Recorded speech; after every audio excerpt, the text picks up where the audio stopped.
Very good morning to one and all. I Sushma Parikh from Jyoti Vidyapeeth Women's University. Today I will going to teach you about the Rig Vedic period history. This is of semester 1, BA B.Ed and BA LLB. So let's get started. The Vedic culture, the Rig Vedic period or Rig Vedic age. The Rig Vedic is an ancient Indian collection of Vedic Sanskrit hymns. It is one of the four sacred canonical texts और Hinduism known as the Vedas. ये सबसे पुराना test है और जिसके अंदर काफ़ी सारे श्लोक लिखे गए थे। इसको हम ऋग्वेदिक पीरियड के नाम से कहते हैं। ऋग्वेदा भी कहते हैं। ऋग्वेदा पीरियड कब से कब तक शुरू हुआ था?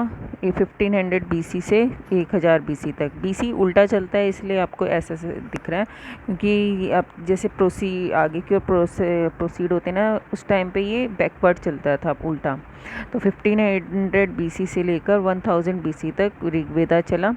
The cities of Harappa culture and decline by 1900 BC. During the Rig Vedic period, the Aryans were mostly confined to the Indus region, modern days Pakistan. The Rig Veda refers to Sapta Sindhu and the land of seven rivers. Rigvedas को सप्त सिंधु भी कहते हैं और land of seven reverse भी कहते हैं। और ये जो है सीधा जब आपका हड़प्पा संस्कृति या हड़प्पा सभ्यता ख़त्म हो गई थी, उसके बाद में ये शुरू हुआ था डिक्लाइन। उसके बाद में the Rigveda is the oldest known as Vedic Sanskrit test. इसको हम वैदिक संस्कृत टेस्ट भी कहते हैं, जो वेदा से चार उसमें डिवाइडेड है, 4 टाइप्स में डिवाइडेड है। Number 1 Rigveda, number 2 Samaveda, number 3 Yajurveda और number 4 अर्थवेदा।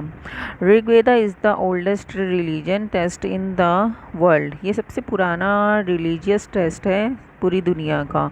Hence called the first testament of mankind. इसको हम पहला टेस्टमेंट भी कहते हैं। पहली लिखावट में जैसे बुकलेट होती है ना, बुक के अंदर पहली थी ये। It was compose during early वैदिक पीरियड। ये सबसे पहले कब कंपोज हुई थी? अर्ली वैदिक पीरियड में कंपोज हुई थी। It consist hymns dedicated by sages the god. It contains famous Gayatri mantra. इसके अंदर गायत्री मंत्र भी लिखा गया है, ठीक है, जो कि महान ऋषि मुनियों ने लिखा था। और विश्वामित्र जी ने जो गायत्री मंत्र लिखा है वो यहीं से ही निकल के आया है, ठीक है। फिर सामवेद का मतलब होता है स्वीट सॉन्ग और मेलोडी। और इसके अंदर जितने भी हाइम्स हैं, जितने भी श्लोक हैं, वो सारे गाए जाते हैं सामवेद के अंदर। यजुर्वेद यज्ञ से रिलेटेड है, जिसके अंदर रिचुअल्स के टाइम में जो यज्ञ होता है ना, ये उन बातों को बताता है। अथर्वेद एक मैथ्स है, मैथमेटिक्स जो आपकी आज के टाइम की है, उस टाइम की अथर्वेद में वो मैथ्स का कंसेप्ट आता था। एपिक्स क्या होते हैं? इंपॉर्टेंट ऑफ एपिक्स होते हैं कि क्या क्या ख़ास बातें और चीज़ें थी उस टाइम की। It gives information about social, cultural and political life of the people of the epic age. ये जो है social, cultural and political life की जो एपिक एज है, उसके बारे में नॉलेज देता है। It gives information about various kingdoms, their armies and weapons used by them. ये जो डिफरेंट काइंड्स ऑफ वेपन्स है उसके बारे में नॉलेज देता है, आर्मीज़ के बारे में नॉलेज देता है। जैसे जो बुक्स हो गई, इनके अंदर आप अगर पढ़ेंगे तो वैदिक एज के बारे में आपको ज़्यादा पता चलता है। तो हिस्टोरियंस ने इनको वेदास को पढ़ा और उनके बारे में खोज करी कि हाँ, ये इसके बारे में दर्शाते हैं, जो कि एपिक वगैरह हैं ये सब। The greatest heroes of these epics following high moral principles, and it made a great impact on successive generation. इसमें कैसे हीरोइक इम्प्रेशन है, जैसे कि डिफरेंट लोग जो बॉर्न हुए थे और उन्होंने कितना अच्छा काम करके आगे निकले थे। जैसे भगवत गीता में भगवान श्री कृष्ण ने अर्जुन के लिए कहा। उस टाइम पे पांडव भी जो थे वो आर्य ही कहलाते थे, ठीक है, और राम भगवान के बारे में है इस वैदिक पीरियड में। फिर है अर्ली वैदिक पीरियड और लेटर वैदिक पीरियड में डिफरेंस, इसका कंपैरिजन मैं आपको बता देती हूँ। अर्ली वैदिक पीरियड में जॉइंट फैमिली सिस्टम नहीं था, वॉजंट सीन।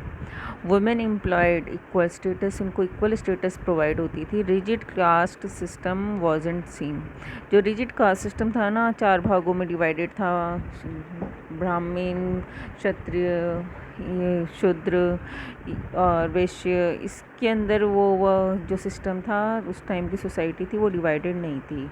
गुरुकुल सिस्टम था, पढ़ाई के लिए, पढ़ने के लिए बच्चे जो है लड़के वो गुरुकुल में जाते थे। लेटर वैदिक पीरियड में क्या देखने को मिला, जॉइंट फैमिली सिस्टम आ गया।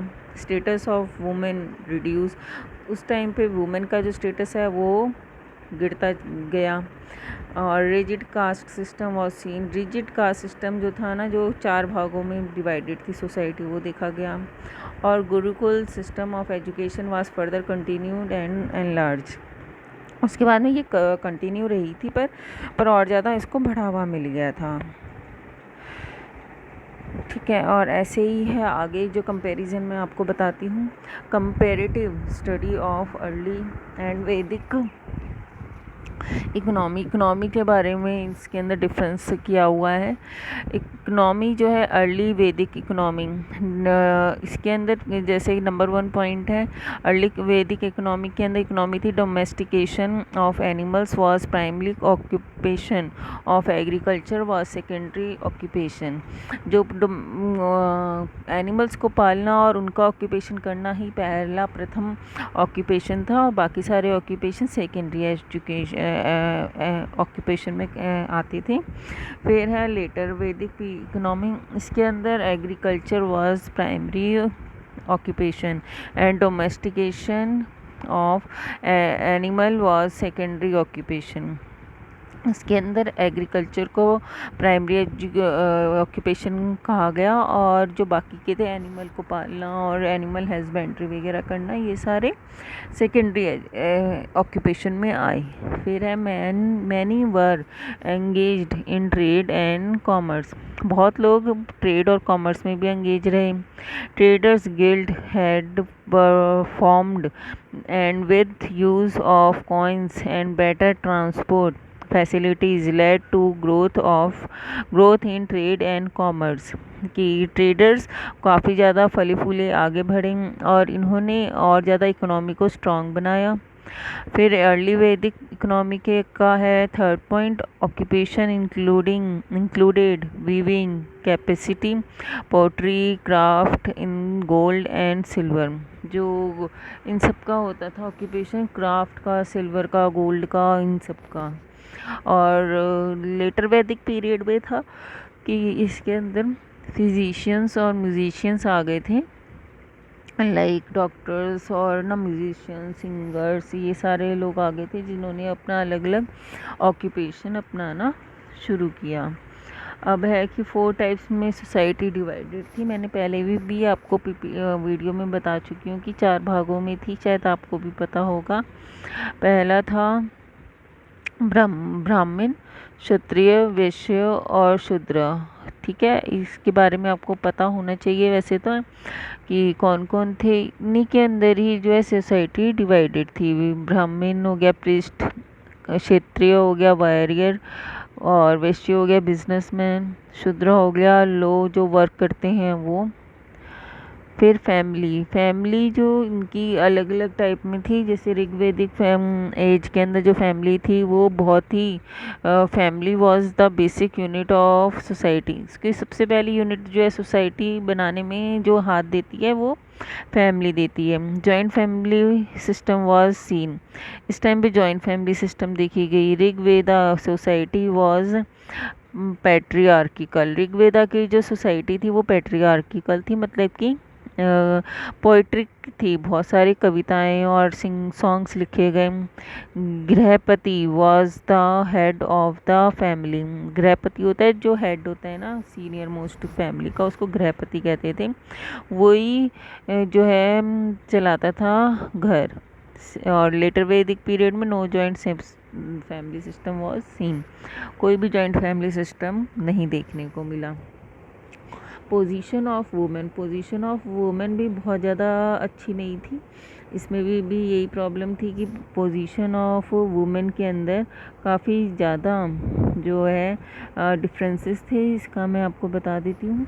अर्ली ऋग वैदिक पीरियड में जो women were treated as equal with man, ये इक्वल कहलाती थी मैन से, और they took part in all social and religious functions and gathering. They could offer sacrifice with husbands. इनको sacrifice करना पड़ता था husband के साथ में। They were given education, इनको education भी provide हुई, और इनको freedom होती थी अपना husband खुद choose करने की। ठीक है।